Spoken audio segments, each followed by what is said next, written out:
তুমি আমাকে খুব ভালোবাসো তাই না? হ্যাঁ, আমিও তোমাকে অনেক ভালোবাসি। তাহলে তুমি আমাকে বিয়ে করো না? তুমি বিয়ে করবে? ঠিক আছে, চলো তোমার বাপ মায়ের কাছে। খালা। হ্যাঁ মা, কিছু বলবে? টনি, এটা তোমার কে হয়? এটা আমার মা। আর এটা? আব্বা।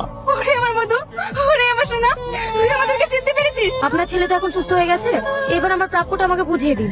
হ্যাঁ অবশ্যই, আজ আমি অনেক খুশি। তোকে তো কি বলে ধন্যবাদ দেবো মা, তার আমি ভাষা খুঁজে পাচ্ছি না। তুমি একটু দাঁড়াও মা, আমি এক্ষুনি আসছি। তোমার প্রাপ্য মানে?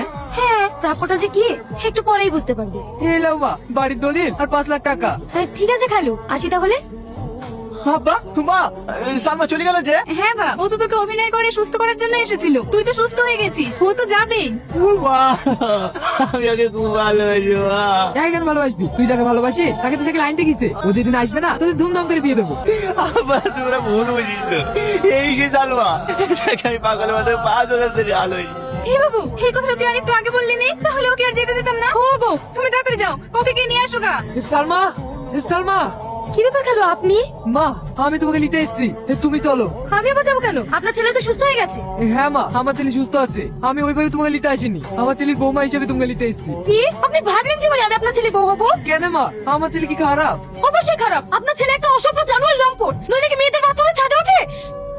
চুপ করো।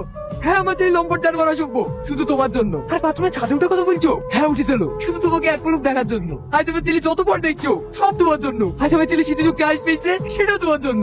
দেখলে যে তোমাকে পাগলের মতো 5 বছর ধরে ভালোবেসেছে, তাকে তুমি চিনতে পারলে না। এসব আপনি কি বলছেন খালু? জনি আমাকে এত ভালোবাসে, আর আমি আর ভালোবাসে চিনতে পারিনি। খালু, জনি এখন কোথায় আছে? সালমা, টনি।